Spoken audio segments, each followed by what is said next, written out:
Hello students, कैसे हैं आप सब लोग। अपने आंसर्स को बेहतर आप कैसे बना सकते हो, एक डायग्राम ऐड करके। एक छोटा सा ग्राफ आपके आंसर को बेटर बना सकता है। तो पूरे की पूरी इकोनॉमिक्स में मैक्रो इकोनॉमिक्स के दो ऐसे चैप्टर्स हैं जिनके अंदर भर भर के डायग्राम ग्राफ्स हैं और आपको बहुत कंफ्यूजन होता है उसके अंदर हम कैसे बनाए। तो आज मैं जितने भी डायग्राम्स पूरे के पूरे सिलेबस के अंदर है एक एक करके सारे के सारे डिस्कस करूंगा और आपको एक से दो डायग्राम ग्राफ, भले ही आपको टीचर मांगे क्वेश्चन में ना मांगे, आपको बनाना है और आंसर्स को बेहतर करना है। कैसे मैं एक एक करके बात करूंगा। जैसे मान लो ये आपका पेज है।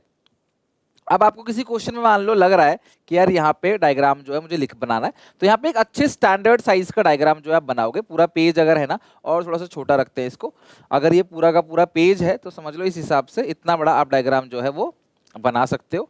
और फिर आपने अपने आंसर्स को लिखना है और देन इस डायग्राम को भी क्या करना है, आपने एक्सप्लेन करना है। तो जब इस तरीके से अपने आंसर्स को लिखोगे ना, तो यकीन मानो टीचर आपको अच्छे नंबर देगा। थ्योरी में नंबर बहुत ज्यादा कट जाते हैं, टीचर अपनी मर्जी से 4 वाले में 3, 3 वाले में 2, 6 वाले में 4, 5 ऐसे नंबर देता है। अगर आपने अच्छे से डायग्रामेटिकली इसको प्रेजेंट किया ना, यकीन मानो टीचर आपको पूरे नंबर देगा। एक फायदा और होता है, जब आप इस तरीके से ग्राफ या डायग्राम बनाते हो ना, तो इसको देख कर ना टीचर समझ जाता है कि यार बच्चे ने जब ये सही बनाया है तो इसके बारे में जो लिखा होगा वो भी सही लिखा होगा। तो वो एक एक लाइन पढ़ता नहीं है, ज्यादा पढ़ेगा नहीं, तो उसके लिए भी आसान है, ज्यादा ज्यादा कॉपी चेक कर पाएगा टीचर टाइमली, और आपकी भी गलतियां जो है वो बच जाएगी। जितना ज्यादा डीपली वो आंसर्स पढ़ेगा उतनी ज्यादा वो गलतियां निकालेगा आपकी, राइट। तो एक तो एडीएएस वाला यूनिट है, determination of income and employment, एक फॉरेन एक्सचेंज रेट। मौका अगर मिले ना, कहीं भी मांगा हो ना मांगा हो, डीपली एक्सप्लेन करने के लिए आप ये डायग्राम जरूर बनाना। तो सबसे पहले हम ADAS determination of income and employment की बात करते हैं। इसके अंदर सबसे पहले कंपोनेंट ऑफ एडी के अंदर इन्वेस्टमेंट एक्सपेंडिचर। दो तरह के इन्वेस्टमेंट होते हैं, इंड्यूस इन्वेस्टमेंट और ऑटोनोमस इन्वेस्टमेंट। इंड्यूस इन्वेस्ट, देखो आप एक चीज और, जब भी आप डायग्राम बनाओ, ये एक्स एक्सिस मस्ट है लिखा होना चाहिए, यहाँ वाई एक्सिस मस्ट है लिखा होना चाहिए, यहाँ पे जीरो जो है वो मस्ट है लिखा होना चाहिए, यहाँ पे एक्स एक्सिस में आएगा level of income, y axis में आएगा इन्वेस्टमेंट, और ये लाइन बनेगी इन्वेस्टमेंट्स की। यानी कि जो इन्वेस्टमेंट है वो आपका, इसको बोलते हैं इंड्यूस इन्वेस्टमेंट, राइट। तो कैसे बनाओगे, इस तरीके से, I induce investment, x axis zero, y ये हो गया इन्वेस्टमेंट्स, और ये हो गया नीचे हमेशा आता है लेवल ऑफ इनकम, ठीक है, नीचे आता है वाई यानी कि level of income. Autonomous investment क्या होता है, जो ऑटोनोमस इन्वेस्टमेंट है ना वो कांस्टेंट है। वो क्या है क्लास आपका, कांस्टेंट। इस तरीके से बनेगा ये, यानी कि इन्वेस्ट चाहे इनकम कितनी भी बढ़े, इन्वेस्टमेंट क्या है, कांस्टेंट है, इसको बोलते हैं ऑटोनोमस इन्वेस्टमेंट। और जितने भी हमने टॉपिक पढ़ा है इस चैप्टर के अंदर, सब में जब भी हमने इन्वेस्टमेंट की बात करी है वो ऑटोनोमस इन्वेस्टमेंट है, parallel to x axis. Now aggregate demand, AD का जो फॉर्मूला है वो क्या है, सी प्लस आई, यानी कि कंजप्शन प्लस इन्वेस्टमेंट। तो इन्वेस्टमेंट तो कांस्टेंट है, इसको ऑटोनोमस इन्वेस्टमेंट बोलते हैं। और जो कंजप्शन है वो देखो यहाँ जीरो से शुरू नहीं हो रहा, थोड़ा ऊपर से शुरू होगा, ये हो गया आपका कंजप्शन, राइट। यानी कि सी कभी जीरो नहीं हो सकता, और जीरो लेवल पे जो भी कंजप्शन है इसको बोलते हैं ऑटोनोमस कंजप्शन, ठीक है। और जैसे जैसे इनकम हमारा बढ़ता चला जाता है, कंजप्शन भी क्या होगा हमारा, बढ़ता चला जाएगा। This is called autonomous consumption. तो यहाँ पे आ गया लेवल ऑफ इनकम, यहाँ पे आ गया कंजप्शन, और यहाँ पे क्या है क्लास आपका, इन्वेस्टमेंट। ये आ गया aggregate demand, zero y x, और यहाँ पे वाई एक्सिस है, ये एक्स एक्सिस है, ये वाई का मतलब है लेवल ऑफ इनकम। ये ना स्मॉल वाई है, यहाँ पे स्मॉल वाई होता है, यहाँ स्मॉल एक्स होता है, नीचे बड़ा वाई है, कैपिटल लेटर का वाई है, यानी इसको हम लोग लिखते हैं लेवल ऑफ इनकम, या फिर आप लिखोगे लेवल ऑफ आउटपुट। तो ये हो गया सी ऑटोनोमस कंजप्शन, यहाँ पे आई आ गया, और सी प्लस आई यहाँ पे देखोगे, यहाँ पे आई जैसे जोड़ोगे तो यहाँ पे आएगा एडी। एडी का फॉर्मूला क्या है, सी प्लस आई। ना सी कभी जीरो होगा ना एडी कभी जीरो होगा, और एडी और सी के बीच का जो वर्टिकल डिस्टेंस है उसको हम लोग बोलते हैं इन्वेस्टमेंट, और क्योंकि ये पैरेलल है इसको बोलते हैं ऑटोनोमस इन्वेस्टमेंट। आई होप आपको एडी का भी डायग्राम समझ आ गया, सी का भी, आई का भी, और सी प्लस आई को ऐड करेंगे तो क्या आएगा, एग्रीगेट डिमांड, ठीक है। नाउ एस एंड वाई, तो जो y है वही as है, वो 45 डिग्री से बनता है हमेशा। जब भी आप y बनाओगे ना तो 45 डिग्री से बनाओगे, ये as है, इसी को y बोलते हैं। तो यहाँ पे as है, ये y है, और मैंने बताया था y as is 45 degree line, क्योंकि ये भी y है ये भी y है, और दोनों बराबर बराबर है, तो ये इंटरसेक्ट, ये बाइसेक्ट करेगा इस पूरे के पूरे एंगल को, तो ये 45 डिग्री का एंगल बन जाएगा। ये as है, as का डायग्राम है, y का डायग्राम है। ये सेविंग्स का डायग्राम है। सेविंग्स पहले क्या होता है, देखो नेगेटिव है सेविंग्स पहले, फिर जीरो है, फिर पॉजिटिव। इनिशियल स्टेज पे सेविंग नेगेटिव होता है, फिर सेविंग जीरो, और जीरो सेविंग कब होता है, जब ब्रेक इवन पॉइंट होता है तब सेविंग जीरो होता है, और फिर सेविंग क्या होता है, पॉजिटिव। ठीक है, ये डिस सेविंग से सेविंग माइनस में है, ये ब्रेक इवन पॉइंट है, फिर धीरे धीरे सेविंग क्या आता है, प्लस में आता है।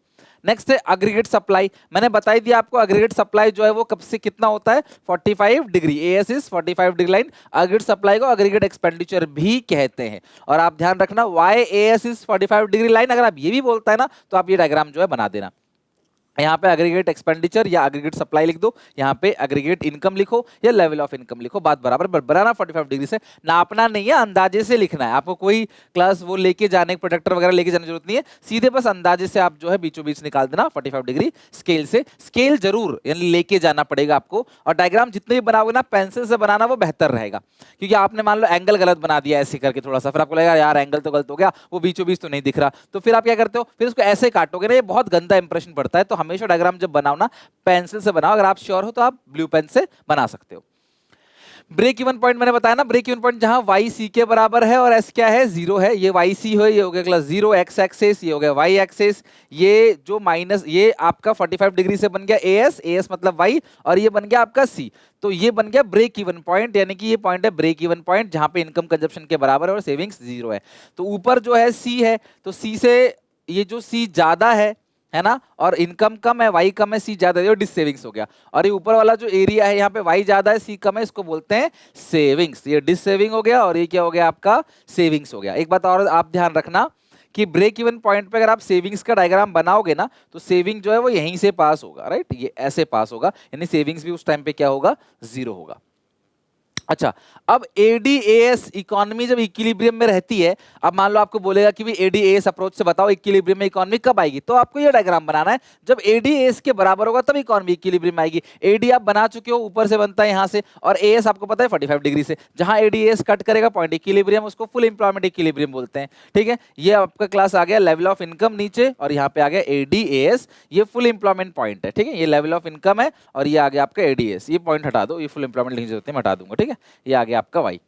नेक्स्ट है आपका एस आई अप्रोच, है ना, S I approach, ADS approach, S I approach. तो एस आई अप्रोच में ये आई तो कांस्टेंट है और एस क्या होता है, पहले नेगेटिव फिर जीरो फिर पॉजिटिव। जहां पे एस आई के बराबर है वो पॉइंट इक्विलिब्रियम है, और ये पॉइंट हो गया फुल एम्प्लॉयमेंट इक्विलिब्रियम। ये हो गया एस आई, ये लेवल ऑफ इनकम हो गया, ये जीरो हो गया, एक्स एक्सिस हो गया लेवल ऑफ आउटपुट, और ये हो गया आपका सेविंग्स। तो एस आई अप्रोच में एस आई के बराबर होना चाहिए। एक बात और ध्यान रखना, अगर एडीएस के बराबर है, ये मान लो एएस है और फिर ये एएस हो गया और ये हो गया एडी, ये इक्विलिब्रियम। तो अगर एडी एएस के बराबर है ना तो उसी कॉरेस्पॉन्डिंग पॉइंट ऑफ टाइम पे जो सेविंग्स है ना वो भी इन्वेस्टमेंट के बराबर होगा उसी पॉइंट ऑफ टाइम पे। तो एडी एएस जहां बराबर है उसी कॉरेस्पॉन्डिंग लाइन पे आपका जो एस आई है वो भी बराबर। एस आई यहाँ पे जीरो, यहाँ level of income y x y, यहाँ पे एडी एएस ये जीरो हो गया और ये हो गया एक्स। तो आपको सारी चीजें भर के लिखनी है डायग्राम में और फिर उसको एक्सप्लेन कर देना है कि एक्स एक्सिस पे ये चीज है level of income, y axis पे एडीएएस है, और ई पॉइंट इक्विलिब्रियम में एडी जो है वो एग्रीगेट डिमांड को रिप्रेजेंट कर रहा है, एएस एग्रीगेट सप्लाई को रिप्रेजेंट कर रहा है जो 45 डिग्री लाइन है, point E stands for equilibrium. तो आप डायग्राम बनाते आंसर्स को भी बड़ा कर सकते हो उसी को एक्सप्लेन कर देने से, तो ये भी एक फायदा है डायग्राम बनाने का। ठीक है, नेक्स्ट देखते हैं इन्फ्लेशनरी गैप। इन्फ्लेशनरी गैप कब होता है, जब एडी ज्यादा हो एएस से, एक्सिस डिमांड। अब यहां ध्यान रखना एएस 45 डिग्री से बनता था, बनेगा, एडी इस तरीके से ऊपर से बनता था, एडी सी प्लस आई। अब ऊपर की तरफ एडी शिफ्ट हो जाएगा क्योंकि एक्सिस डिमांड है, ऊपर की तरफ जाएगा, ये एडी वन है या एडी डैश मान लो, सी प्लस आई तो एडी था प्लस डेल्टा आई, तो जो एडिशनल इन्वेस्टमेंट है उसकी वजह से एडी इंक्रीज हो गया। और ये जो दोनों एडी के बीच का गैप है, इस गैप को हम लोग क्या बोलते हैं, इन्फ्लेशनरी गैप। क्या बोलते हैं इस गैप को, इन्फ्लेशनरी गैप। आप यहां पे लिखना भी जरूर, इन्फ्लेशनरी गैप। दोनों एडी के जो बीच का गैप है इस गैप को हम नाम क्या देते हैं, इन्फ्लेशनरी गैप। यह है लेवल ऑफ आउटपुट और लेवल ऑफ एम्प्लॉयमेंट या इनकम, कुछ भी मान लो। ठीक है, नेक्स्ट है डिफ्लेशनरी गैप। कब होता है, जब डिफ्लेशन होता है व्हेन एडी इज लेस और एएस इज मोर। तो वहां पे देखो एएस 45 डिग्री से बन गया, ये बन गया एडी सी प्लस आई। अब ये नीचे की तरफ आएगा, ठीक है, नीचे की तरफ ये माइनस होगा, बेटा इसको ठीक कर लो, ये माइनस होगा, ठीक है, माइनस डेल्टा आई। तो ये नीचे की तरफ आएगा, ऐसा ना, इसको क्लास आप क्या करो नीचे की तरफ भेजोगे। तो ये जो दोनों एडी के बीच का गैप है, इस गैप को फिर हम नाम क्या देते हैं, डिफ्लेशनरी गैप। इस गैप को क्या बोलते हैं, डिफ्लेशनरी गैप। दोनों एडी के बीच का जो गैप है, इस गैप को डिफ्लेशनरी गैप बोलते हैं। ये जो पॉइंट है वो फुल एम्प्लॉयमेंट इक्विलिब्रियम है, और ये जो पॉइंट हो गया ना, इसको बोलते हैं अंडर एम्प्लॉयमेंट इक्विलिब्रियम।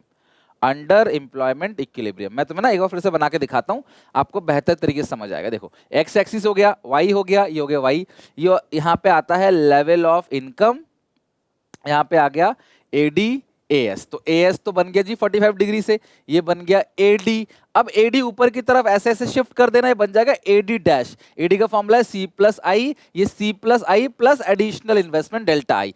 अब ये पॉइंट इक्विलिब्रियम है, फुल एम्प्लॉयमेंट इक्विलिब्रियम, और ये जो पॉइंट है ना, इसको बोलते हैं beyond full employment, beyond full employment equilibrium. क्या बोलते हैं इसको, बियॉन्ड फुल एम्प्लॉयमेंट इक्विलिब्रियम। और ये जो दोनों एडी के बीच का ये जो गैप है, इस गैप को क्या बोलते हैं, इन्फ्लेशनरी गैप। ये बहुत इंपॉर्टेंट है, मैं खुद भी इसको लिख के तुम्हें इसलिए बता रहा हूं क्योंकि मुझे पता है ये क्वेश्चन पेपर में आएगा ही आएगा, तो बिल्कुल भी स्किप मत करना।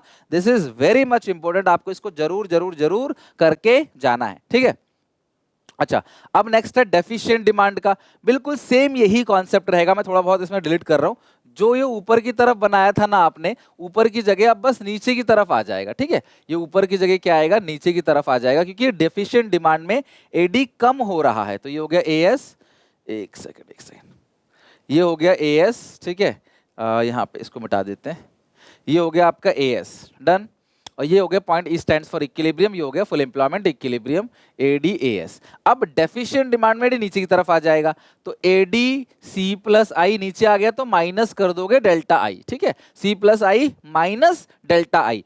अब नीचे की तरफ आ गया, तो ये जो दोनों एडी के बीच का गैप है, उसको हम लोग नाम देते हैं डिफ्लेशनरी गैप।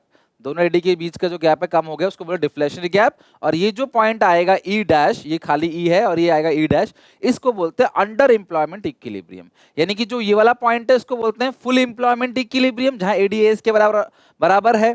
और जब ये नीचे की तरफ आ गया, फिर जो नया इक्विलिब्रियम पॉइंट बना, उसको बोलते हैं अंडर एम्प्लॉयमेंट इक्विलिब्रियम, ठीक है। क्या बोलते हैं इसको, अंडर एम्प्लॉयमेंट इक्विलिब्रियम। तो एक्सिस डिमांड, डेफिशिएंट डिमांड लिख लो, बना लो एक बार अपने आप, बहुत इंपॉर्टेंट है, ठीक है। और दोनों एडी के बीच का गैप जो है वो डिफ्लेशनरी गैप है। ब्रेक इवन पॉइंट और इन्वेस्टमेंट मल्टीप्लायर हम पहले ही पढ़ चुके हैं।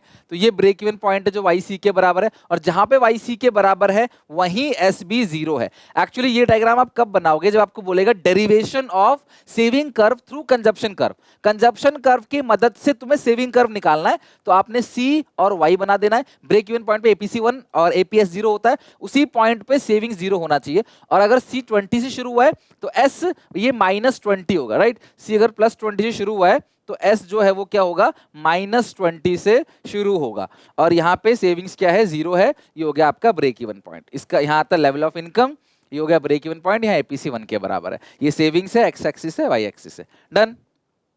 अच्छा, अब जो है, जैसे यहाँ सेविंग्स है तो यहाँ एस लिख दो, है ना। और यहाँ पे आपका वाई और सी वो दोनों लिख दो। जो भी आप डायग्राम बना रहे हो एक्स एक्सिस वाई एक्सिस पे फिल होना चाहिए। किसका डायग्राम है ये, derivation of saving curve through consumption curve.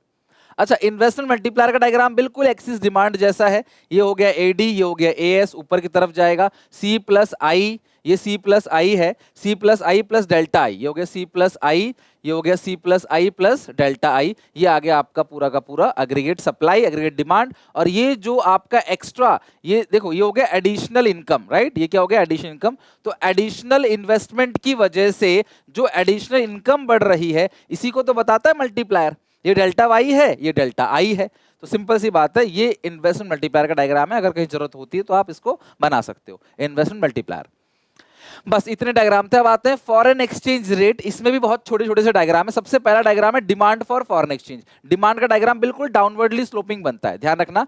जो डिमांड का डायग्राम बनेगा ना, वो डाउनवर्डली स्लोपिंग बनेगा। यहां रखना फॉरेन एक्सचेंज रेट, यहां आएगा demand for foreign exchange. Foreign exchange बढ़ेगा तो फॉरेन करेंसी की डिमांड कम होगी। ये सप्लाई है, ये हो गया फॉरेन एक्सचेंज रेट या supply for foreign exchange, upward sloping है, प्राइस इतना सप्लाई इतना, प्राइस बढ़ेगा, फॉरेन एक्सचेंज बढ़ेगा तो फॉरेन करेंसी की सप्लाई भी बढ़ेगी। फॉरेन एक्सचेंज जैसे ही बढ़ेगा, मान लो $1 50 का है, फिर $1 हो गया 80 का, तो अमेरिका वाले ज्यादा से ज्यादा माल यहां से उठाने की कोशिश करेंगे, तो हमारे पास ज्यादा डॉलर आएगा, तो फॉरेन एक्सचेंज रेट बढ़ेगा तो फॉरेन करेंसी की जो सप्लाई है वो भी क्या होगी, बढ़ेगी।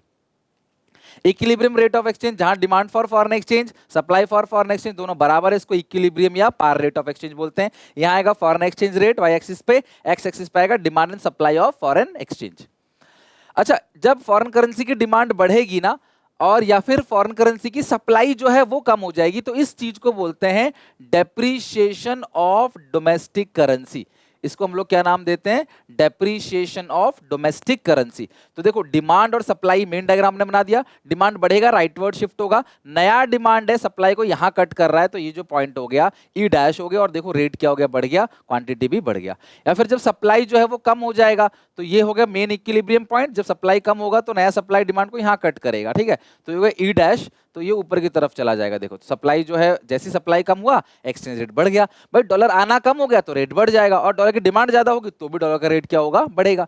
अब यहाँ पे बच्चे बोलेंगे सर अभी आपने थोड़ी देर पहले बताया था कि there is an inverse relationship between price बढ़ेगा डिमांड घटेगा। देखो प्राइस अगर बढ़ेगा तो डिमांड घटेगा, सही स्टेटमेंट है, लेकिन किसी चीज की डिमांड अगर बढ़ेगी ना तो उसका प्राइस भी बढ़ेगा, ये भी स्टेटमेंट सही है। प्राइस का असर डिमांड पे अलग होता है, नेगेटिव, डिमांड का असर प्राइस पे जो होता है वो पॉजिटिव है। किसी भी चीज की डिमांड बढ़ेगी ना वो चीज महंगा बिकेगा, सीधी सी बात है। कोई हीरो है उसकी डिमांड ज्यादा करोगे ना तो वो महंगे पैसे चार्ज करेगा, कोई भी सामान है आप ज्यादा डिमांड करोगे, ऑक्सीजन की ज्यादा डिमांड होने लगी थी कोविड टाइम पे तो वो महंगा बिका था, तो डिमांड बढ़ेगा तो प्राइस बढ़ेगा, पॉजिटिव रिलेशनशिप। लेकिन किसी भी चीज का प्राइस बढ़ेगा तो उसकी डिमांड घटेगी तो वो नेगेटिव रिलेशनशिप हो गई, ठीक है।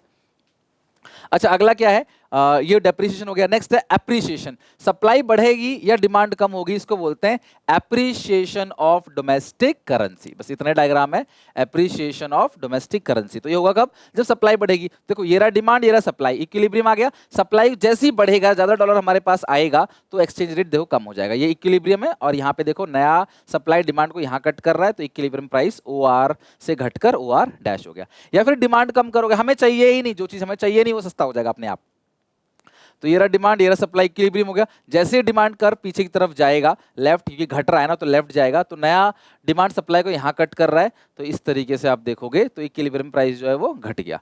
तो डिमांड घटेगा और सप्लाई बढ़ेगा तो ये होता है एप्रिसिएशन ऑफ डोमेस्टिक करेंसी। इसी सेम चीज को डेप्रिसिएशन ऑफ फॉरेन करेंसी भी कहते हैं, राइट।